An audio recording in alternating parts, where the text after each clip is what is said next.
Okay, guys, so here is chapter 10, The Search of Ink on His Fingers. By the time Hans and Ulrich reached the printing shop the next day, all the workers had heard the bad news. Johann Gutenberg had been handed a summons by Herr Faust's lawyers demanding his appearance at court for non-payment of debts. "Master," Lorenz implored, "give me leave to find a patron for you who will pay off all your debts." "It doesn't matter now. The Bible is almost finished," Gutenberg told him. "Almost finished, almost finished." The words echoed throughout the workshop. The binding and the rubricating were to be done by Henrik Kremer, vicar of St. Stephen's, a skilled craftsman. When the first copy was assembled, Gutenberg gathered all the workmen together in the printing shop, placed the big book on a table. He opened it up as the Gospel of St. Luke. Once more, Hans saw a double column of black script, like Brother John's handwritten copy of the Bible in the scriptorium. The initial letter, a bulging square with gold, blue, and red tracings, showed delicate whorls like tiny veins of trees with buds at their junctures.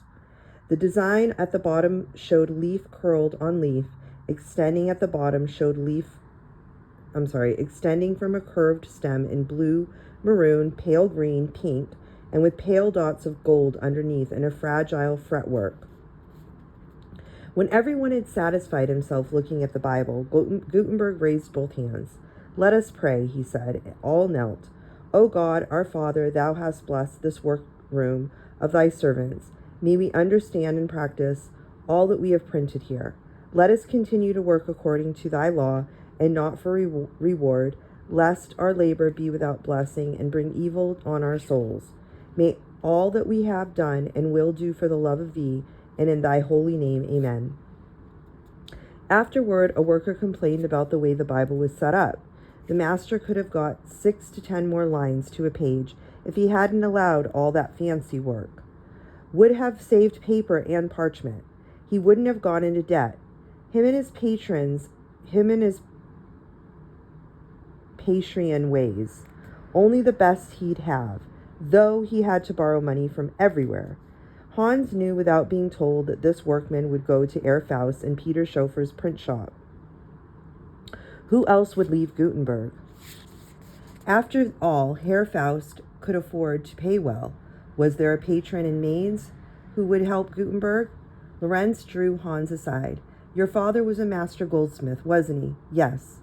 "He knew most of the rich people here in Mainz, didn't he?" "I suppose so. He had many orders for his work." "Didn't he keep a list of names someplace?" "I suppose he must have. Why? Don't you see? If you could get those names, we could ask them one by one to be a patron. Will you please bring me a list of his customers?" Hans found the record of his father's Mainz customers in the wooden box at home. But by each name he found the order that had been made, the date it was found, the order that had been made, the date it was finished, and the price paid. To Hans's amazement, the payment column for a number of people had been left blank. Hadn't they paid? Then, in excitement, he brought the list to Lorenz. "Well, we'll go to the first." Lorenz bobbed his head in glee. "Maybe we won't even have to have a patron. This will just be payment of old debts." He selected several of Gutenberg's printed calendars to show people. At the first house they stopped at, the woman explained that her husband had gone on a trip to Italy to buy books. What is it you wanted?" Hans explained who he was and the debt her husband had owed for the goldsmith work. "Oh, your father made this vase." She pointed to an intricately carved vase on the table. "It's beautiful, isn't it? I wish I could pay you, but I have only enough money for housekeeping." "Come back here in 3 weeks. My husband should be here by then. I can't imagine why he hadn't paid this before." 3 weeks? That will be too late for us. Master will be in court by then," Lorenz groaned. At the next house, a servant ushered Hans and Lorenz into a large room with carved bookcases on 3 sides. The metal clasp of embossed books gleamed from the shelves. On a long, low table, scrolls and bound books of handwritten script lay open. This patron must be a scholar, Hans thought. The patron himself appeared at the doorway. There was no mistaking the patron tilt of his head, the well-groomed silky beard, the smooth, graceful movements, the subtle richness of his clothes. Hans felt the patron's penetrating stare. He stood without quivering under the flick of a man's slightly contemptuous gaze. I understand you have a manuscript you wish to show me. Lorenz held out printed calendar printed by Gutenberg in 1448. What is this, a joke? The patron scanned the calendar. It's a beautiful handwriting, of course, but I'm a collector of books, not parchment sheets. This is the new process called printing, Hans explained. Printing? Yes, writing with metal. Hans launched into an explanation, but the patron cut him short. Just what are you trying to sell me? If you will lend Herr Gutenberg the money he needs to pay his debts, you will have your investment back as soon as the Bibles are finished and sold. The patron waved both hands in an effort to stem Hans' words. Stop! I have the finest collection of manuscripts in my private library between here and Cologne, maybe further. My books are all one of the kind. Do you think I would patronize copies of books, even the Bible, in multiple? Every copy the same? Never. He waved them out of his house as if brushing dirt off of his hands. The next name on the list was that of a lawyer whose office was in the front room of his house. He sat at a desk, listened to Hans's explanation, and shook his head. I'm afraid a mechanical device like this printing press you describe will be only temporary. It will never take the place of handwriting. Oh, I do not doubt Herr Gutenberg's sincerity. He comes from a fine old family, but I'm afraid this scheme of his is harebrained. A work written on parchment will last 1,000 years. A volume on paper, how long? 100, 200 at the most. But many of the Bibles are on parchment, Hans explained. They were printed on both parchment and paper. But the lawyer dismissed Hans and Lorenz with a shake of his head. On the street, they studied the list again. Why not try a bookseller? I understand there is a bookstall by the church. But booksellers live by the skin of their teeth, Lorenz objected. Not this one. He has money salted away, I'm sure. At the bookstall, the bookseller listened with bright-eyed interest. Then he shook his head. What makes you think many men will buy these printed books? Because already they save their money to buy woodcuts of St. Christopher. Even the poorest saves up money for that. But of course, the bookseller said, that is understandable. Doesn't St. Christopher protect us all from accidents? It is only natural that a man's eyes rest upon St. Christopher the minute he wakes up in the morning, he added. I have one myself, dated 1423. Well then, won't people save their money to buy copies of the God's own word? Two women turned down by the church from the marketplace. Food is far too dear. One was crying, body and soul alive, but I couldn't see 3 groschen for a cheese. I'll go without first. Then she saw the block pictures in the bookstall. Oh, isn't that St. Christopher? She asked the bookseller. He came instantly to her side. Yes, the patron saint of all who work, but you undoubtedly do not have to work, madam. Hans could see the flattery disarmed the woman. It was as if her bookseller assumed she was a fine lady. I work, she admitted. Then it would be well for you, too, in fact, necessary, if you wish to be kept safe during the day, to open your eyes upon the face of St. Christopher the minute you wake up in the morning. Then you will have saints' blessings near you all day long. But I'm sure I cannot afford that price. How much is it? 3 groschen. The bookseller looked at her sharply. This is the price for ordinary buyers, but I could let you have it for 2.5 groschen. The 2 women whispered. The first one shook her head, but kept looking at the woodcut. I must buy cheeses to eat. There is a long winter ahead. But what if you or your husband took ill? What then? The picture will protect you. Why, I know 3 women who warded off death by having this picture. Perhaps you know the burgomaster's wife. The woman's eyes widened with astonishment. Yes, the burgomaster's wife, no less. If she hadn't had this picture by her bed, her husband would have been dead man. Only 3 weeks ago it was.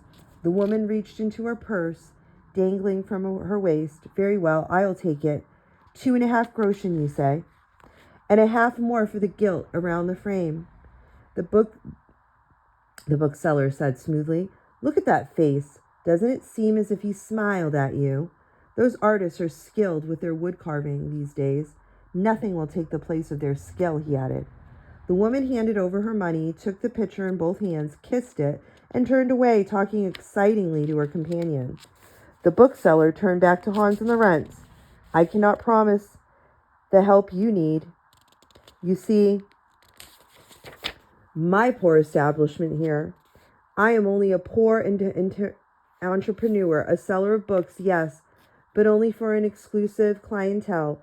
My scribes write only on order, so you see I am circumscribed. More books, less pay.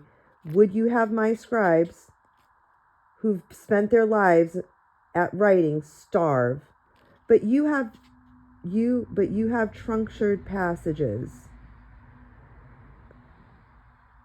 I don't know what that word is, guys. Trinicated passages. Omitted text. Added paragraphs. Herr Gutenberg's invention means perfect copies, each one like the other. Think what this will mean in the future. A Bible in the hands of every person on earth. Lorenz no longer sounded like a servant. Is that Herr Gutenberg's intention, to have everyone have Bibles? He foresees this in the distant future, yes. But not everyone knows Latin. How will they learn? People like the brothers of the common life will teach people. But that is not Herr Gutenberg's concern at this time. He needs people to pay his debts. Will you help? Lorenz pleaded. But the bookseller refused. Not enough call for books, he concluded. A man ran up. Can you tell me where I can get a copy of the homilies of Haman? It depends on how much you're willing to give for it. I don't have money, but I'll give you 100 sheep. That isn't enough. I'll throw in 5 measures of wheat, the bookseller considered, but the homilies are like truth and gold. Well, I'll add 5 measures of barley, and if that isn't enough, I won't be able to have the book. The man sighed and started to turn away. Very well, I'll cut down on my profit, but I can see you're a lover of books. The bookseller told the man where to take the sheep and the grain, and then come here for the copy. Thank you. I will cherish this book above all else. The bookseller avoided Lorenz and Hans's eyes and bustled about his stall, dusting off the wood blocks. They consulted their list again.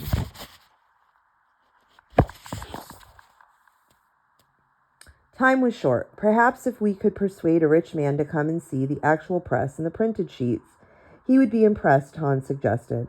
Lorenz at first objected. You know how Master wants to keep the printing art a secret. He made us all take that oath. But what good will a promise be to keep secret, but if he loses everything? They persuaded a cloth dealer to come with them to the shop. When Hans opened the inner door to the workshop, the visitor gasped. Hans could see the huge press, the octagonal fireplace, and the sheets of paper strung out to dry baffled the man. What? Did you want to show me a wine press? Sweeter wine comes from the press than any. Sweeter wine comes from that press than any you have ever tasted, Lorenz said.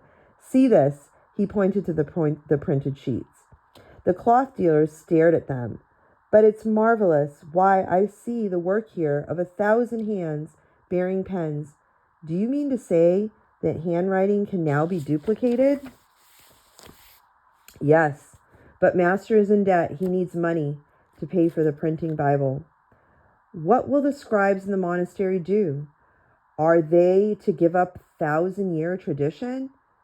Does the church approve?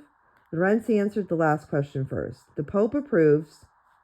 He sees the printing is great for the glory of God. May I see how the printing is done? Lorenz nodded. More ink, a pressman called. Another workman dabbed 2 round wool-padded skins covered with ink on the type bed. Another workman placed paper on the bed. The pressman pulled at the bar that lowered the screw and pressed the paper onto the type. When the press was released, the workman lifted the damp paper with its black imprint. It's marvelous, incredible, a miracle, the cloth dealer breathed. Then you'll lend the money to Herr Gutenberg, Lorenz asked. The cloth dealer sighed. I'm afraid not. You see, I owe a big sum of money to Herr Faust, the banker. I borrowed it to buy cloth. Of course, I will get my money back, and more too, but right now I have hardly enough to live on. I'm very sorry. He left the shop, expressing more regret. Hans sighed and looked at his list. Conrad Amory, Signet, he said. What's a signet, Dick? Signet. Some kind of city officer, Lorenz told him. But it's no use going on. We'll just have to let Herr Faust have his lawsuit. Sick at heart, Hans could only agree. All right, guys, so that was chapter 10. Like I told you guys in Tuesday's class, for those of you guys that were there, I want to finish this book. So there's 2 more chapters left. They're not long. They're pretty short. And so I'm going to be reading another chapter. And what I think I'll do is just read the last chapter, chapter 12, with you guys in class on Tuesday. That way we are done with this book before Thanksgiving break. Okay? So here's chapter 11. It's called The Devil's Workshop. Okay. For many days, Hans sensed the undercurrent of tension in Gutenberg's printing shop. Gutenberg will lose the lawsuit, and then where will we be? Some of the workmen asked. Herr Faust and Peter Schoeffer are setting up their own print shop of their own. We better go there. The money is sure, one man said. Another gave his opinion. This newfangled business won't last, no matter how much money there is. Look how long it has taken to turn out 100 Bibles. 5 years. Bertolf von Hanu, a workman always loyal to Gutenberg, defended printing. How long would it take to have 100 Bibles handwritten? This disgruntled workman had an answer. The people who can read want their books handwritten, the way God meant for it to be. Printing will put all the writing monks out of work. I agree, another workman said. This printing will never take hold. I say, back to the old-fashioned way. Fingers clenched around an honest quill and applied to a bit of parchment or vellum, or, I grant you, this paper. I can see where the paper business might last. Bertolf spoke up. The time will come when there will be printers' guilds, just like goldsmiths, or carpenters, or saddle makers, or any craftsmen. The workers hooted in desertion. Henrik Keffer, another loyal worker, added, Even so, this man Faust is sneaky. He never works in the open. I never did trust him. The workmen murmured in agreement.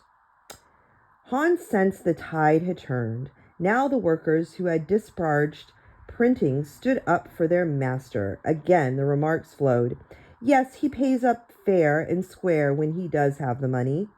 It makes a man wonder if the hand of God isn't somewhere in this. The church has given its permission. There's not much other we can do without inviting trouble.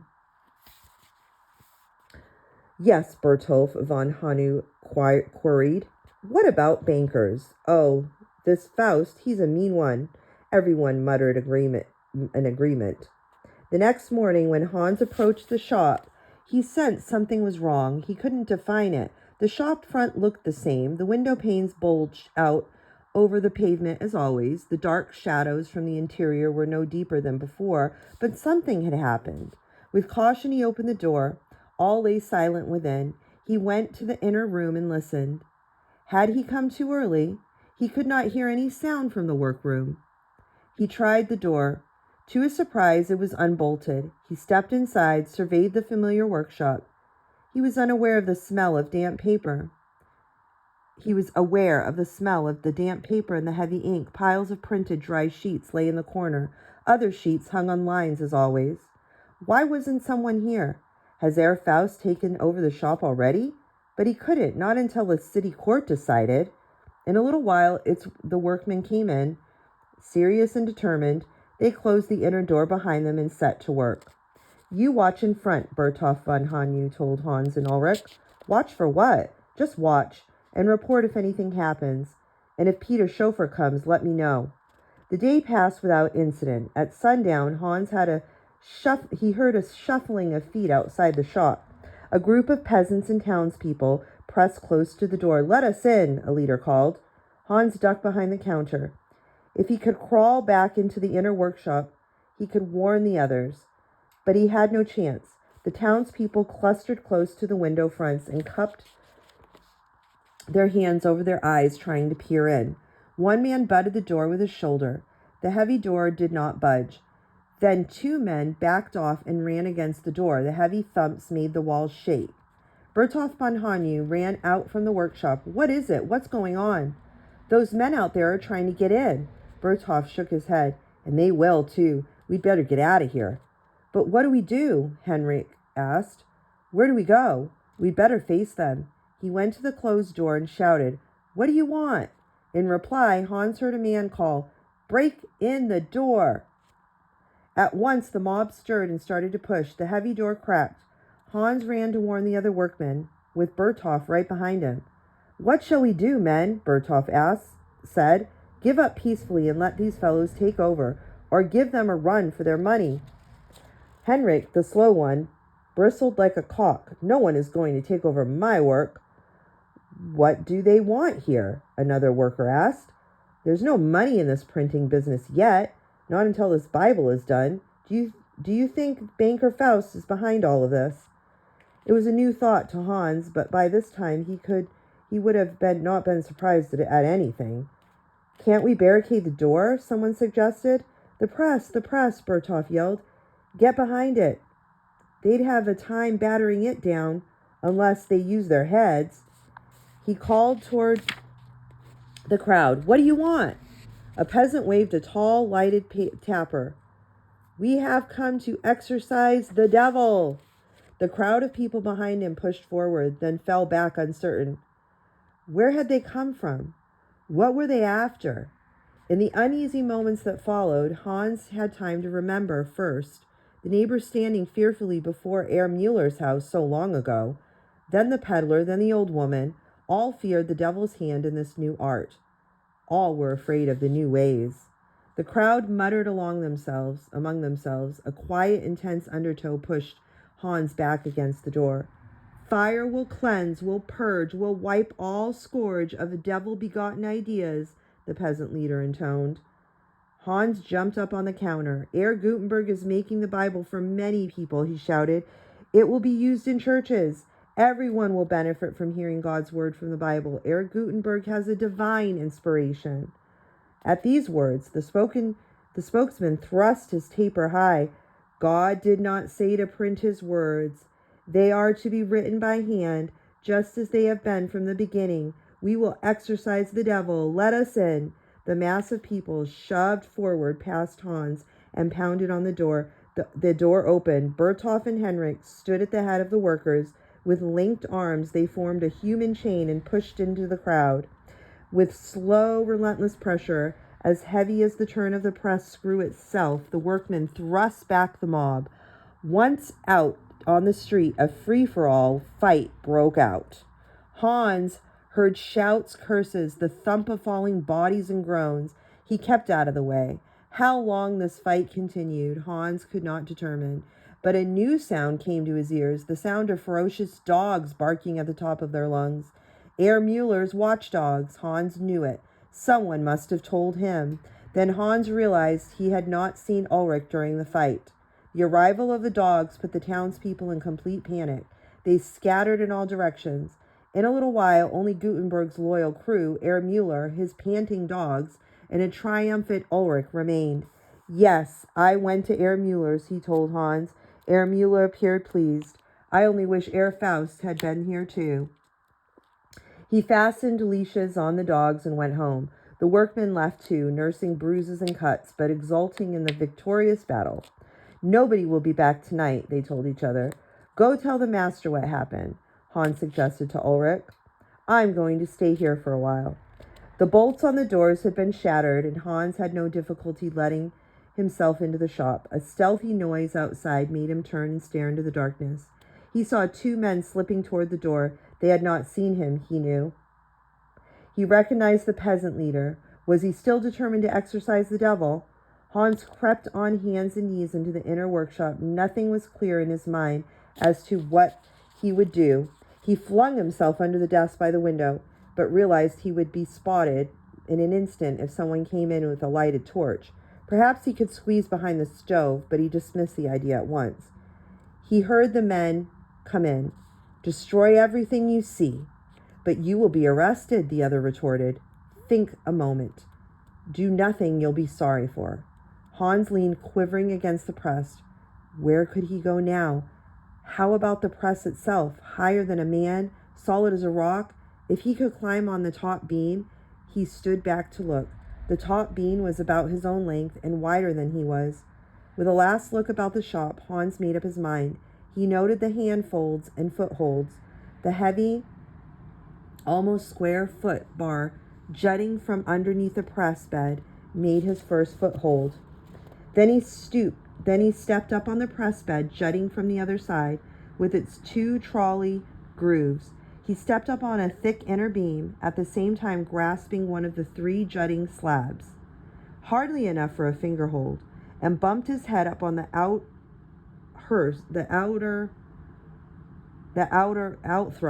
upper slab. He was stuck.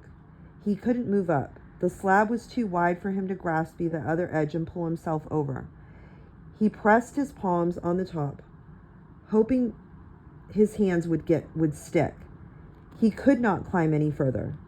He had to come around on the printing side and step on the pen, which jutted up the other side. With one foot on, he put the other on the top shelf.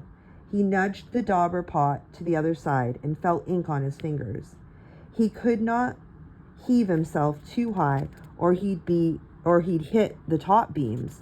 He stepped out further on the wooden pin. Would it break? He stepped in as close as possible. The upper slab was too thick to get a good grasp with his fingers. Once again, he was stuck. He couldn't make it. He would be caught. The men threw themselves in rhythm against the door. Hans made a frantic jump, clawed and struggled up to the top beam. The dust stirred. The door burst open. A man lit a torch. Is this the devil workshop itself? One of the men dumped the case box over. Hans had a fleeting glimpse of the letters he would have to sort out. But what was he thinking of? The workshop would be gone. He felt himself about to sneeze. He pressed his forefinger to his upper lip, but it was no good. A sneeze erupted. Hans resigned himself. All was over now. But the sneeze had a different effect. Come away, one of the men implored. This is the devil's own workshop. The leader agreed. You're right. This is no place for us. Leave Gutenberg and his work to the devil. And for my money, Peter's chauffeur can go right along with him. Let him do his own mischief. After a long time, Peter's chauffeur, Hans laid on the press stunned. After a long time, Hans climbed down and ran outside. Everyone had gone home. The only signs of the scuffle were a cap here and a torn cloak there. The next day, Gutenberg listened to Hans's report. I didn't want to believe it. I can face a lawsuit, but betrayal? There is no strength left in me to fight. I have done all a man can do. It is all up to God now. Hans could think of nothing comforting to say. All right, guys, so that was chapter 11. Like I said, I will read chapter 12 in class on Tuesday, and that will be the end of the book. So just write down your narrations in your notebooks, and I will see you guys Tuesday. Blessings.